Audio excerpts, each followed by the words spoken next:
A lot of this isn't going to make sense to you, and I'm sorry about that. I'm just going to start at the beginning, with the house.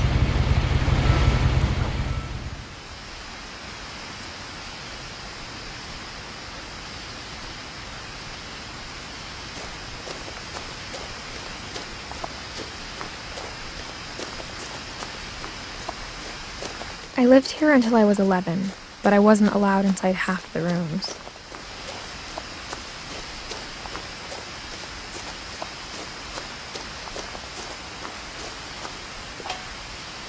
Inside the mailbox were bills from 7 years ago, marked urgent, open immediately.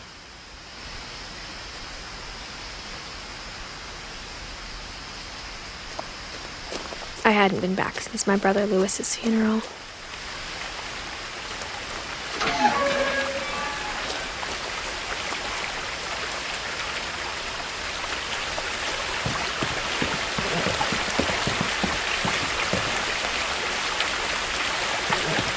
In her will, my mother left me a key, but didn't tell me what it unlocked.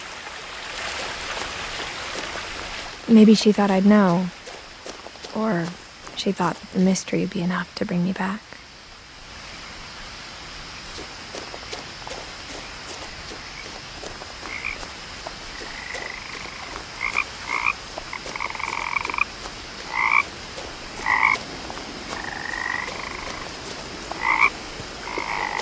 The truth is, even after I inherited the house, I never thought I'd come back to it. But now I had questions about my family that only the house knew the answers to.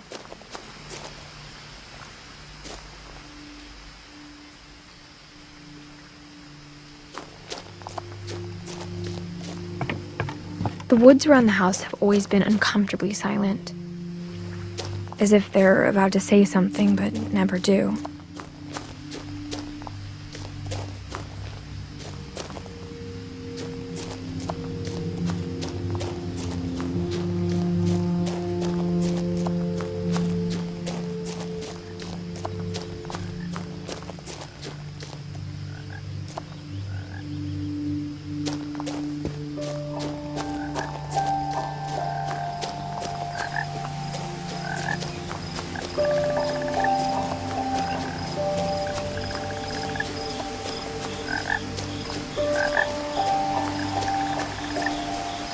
The house was exactly like I remembered it, the way I'd been dreaming about it.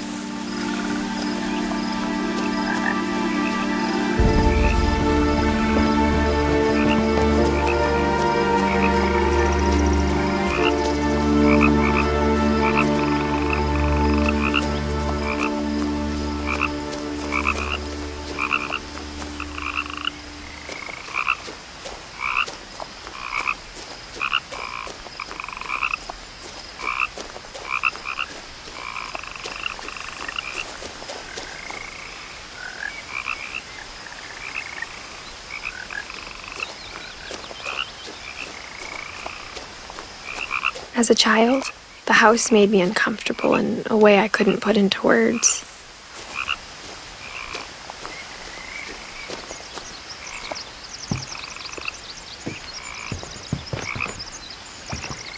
Now, as a 17-year-old, I knew exactly what those words were. I was afraid of the house.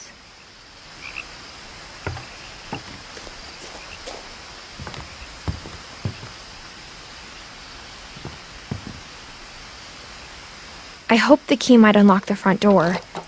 It didn't. Looking in, I felt like the house itself had been waiting for me.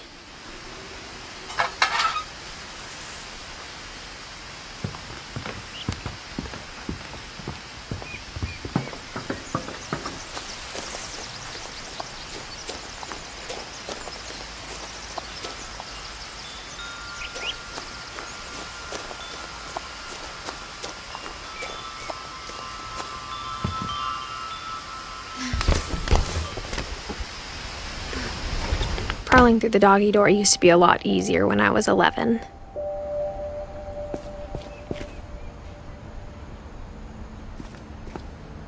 The power had been turned off the night we left.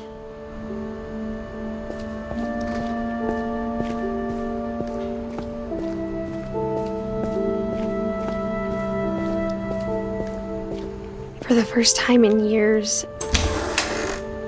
I felt like I was home.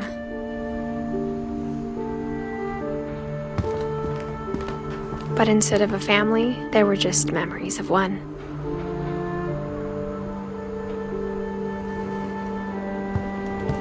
Like how only one restaurant would deliver to our house, so we had Chinese a lot.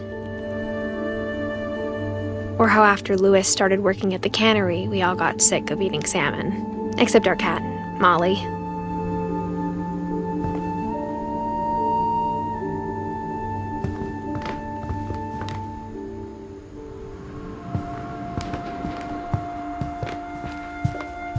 The table was still a wreck from the night we left. It was like a bomb had gone off, killing everyone but sparing the furniture.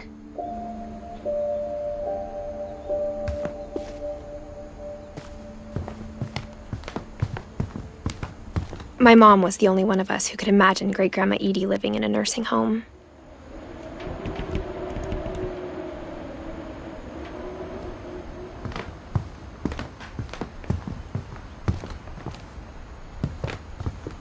Nothing in the house looked abnormal. There was just too much of it, like a smile with too many teeth. Even the fireplace had a story. Edie told me the bricks came from the original house, after it sank.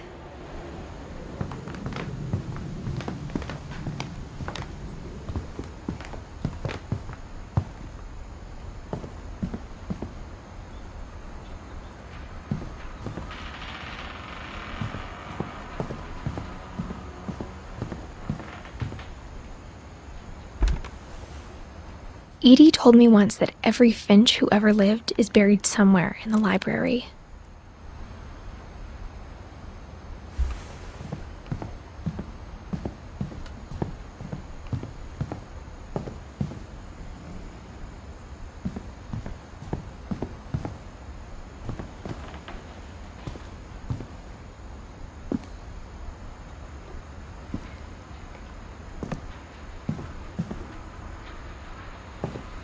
My mom wasn't much of an optimist, but she never stopped believing that my brother Milton was alive.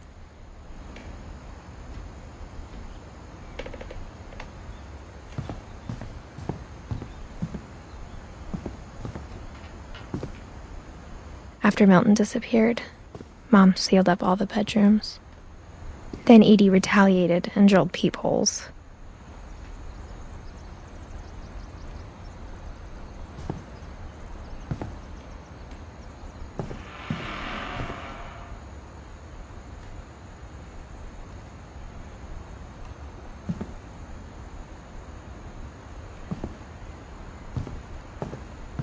I spent a lot of time playing in Great Uncle Walter's room.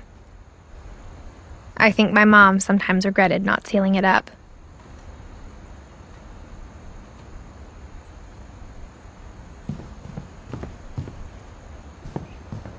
Louis told me there were secret passages, but I never believed him.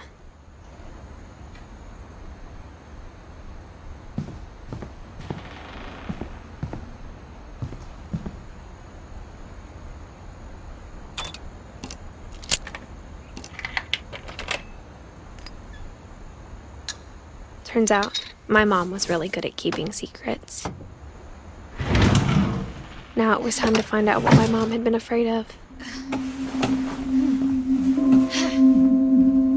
From the paintings on the wall, it was clear my brother Milton had been here before me.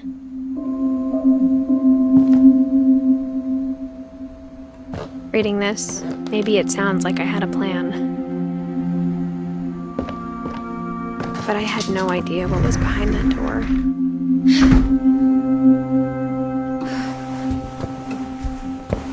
Just like I had no idea where all this was gonna lead.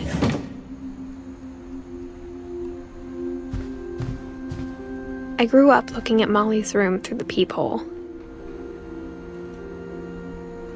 Molly's gerbil had a tiny bedroom with its own even tinier gerbil cage.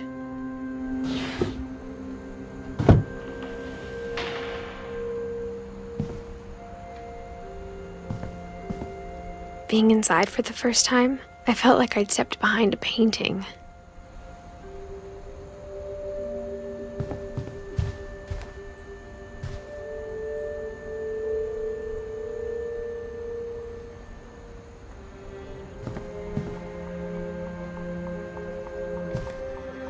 I got the sense Edie had spent a lot of time here before my mom sealed the doors.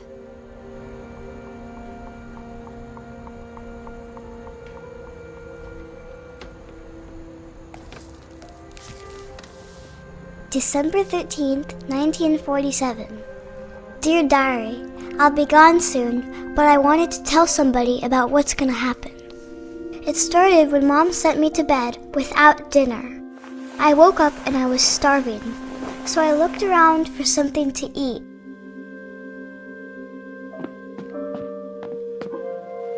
My Halloween candy was all gone.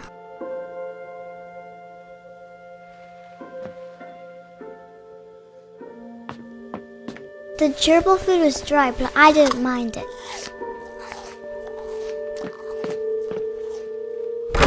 Mom, can I come out now? Sweetheart, it's late. Go to sleep.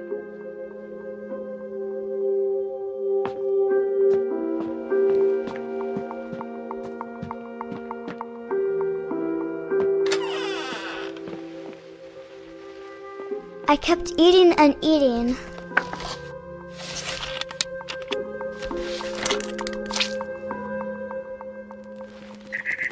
I ate a lot of things that night.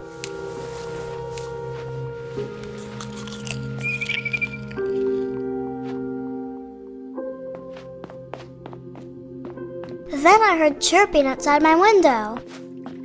It was a barn swallow going back to her nest. I reached out for her.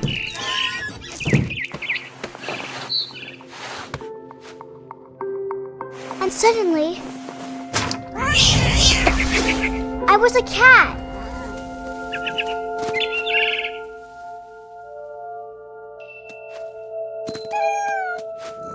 I tried to be quiet, but the bird was really scared.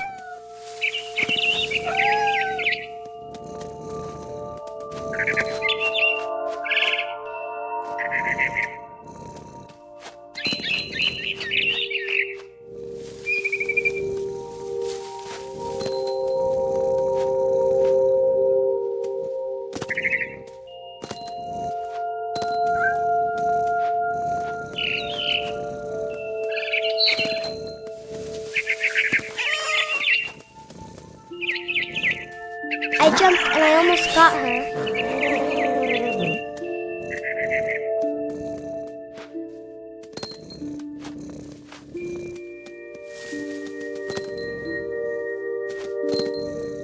I could tell she was getting really tired.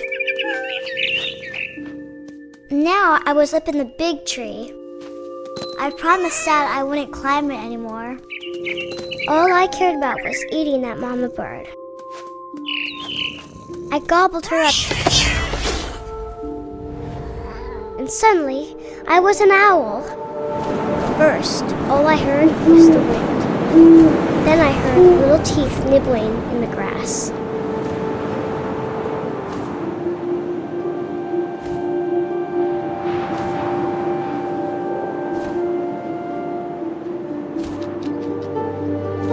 Rabbits.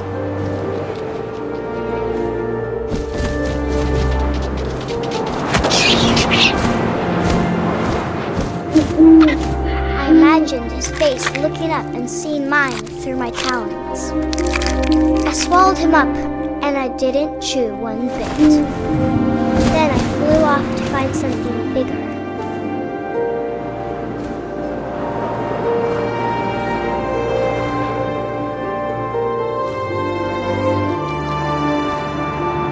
A mama rabbit.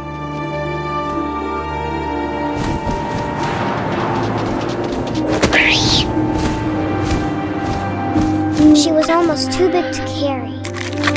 I started choking, but I couldn't stop eating. And suddenly, I was a shark.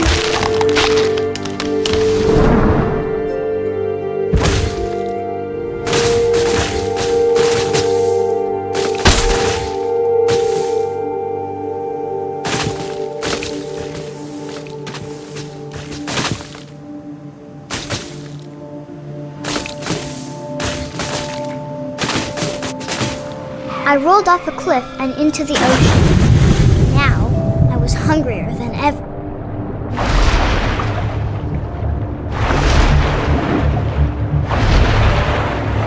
I wanted fat, juicy seeds.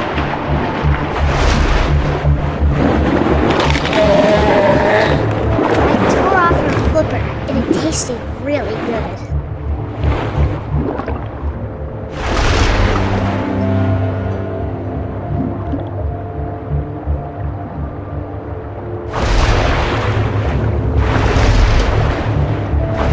Wrapped out tight. Oh, I was so hungry, I jumped out of the water. When I opened my eyes, everything had changed.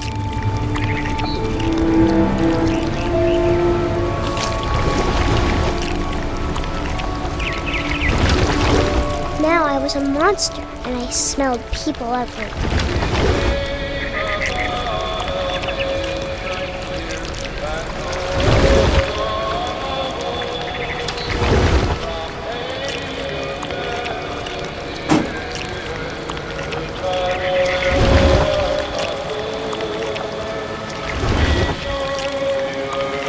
I was big, but I moved real quiet.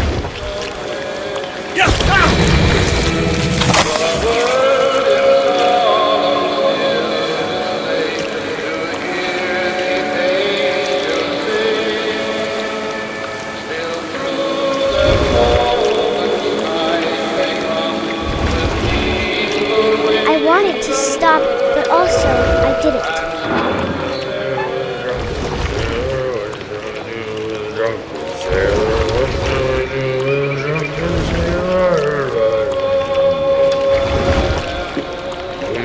Belly with a rust.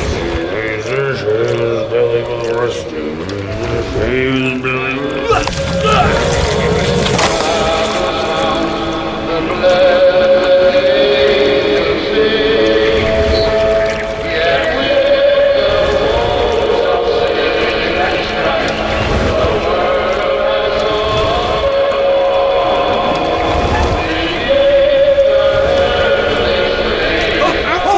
Passenger, I was still hungry. And across the water, I smelled something new. Something I had to have, so I swam towards it.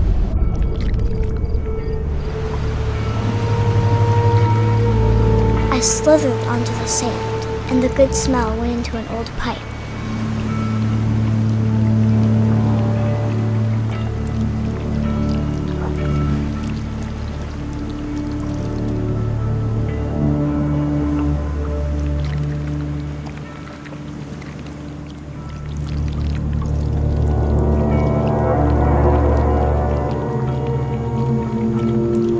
I got closer and closer.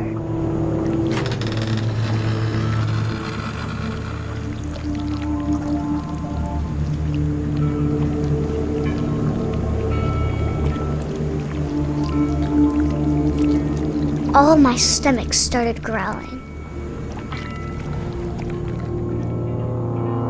And suddenly, I was me again. I held my breath for a long time, but I couldn't hear anything. I think it's waiting for me to fall asleep. But it's not going to wait much longer. It needs to feed, and we both know I will be delicious.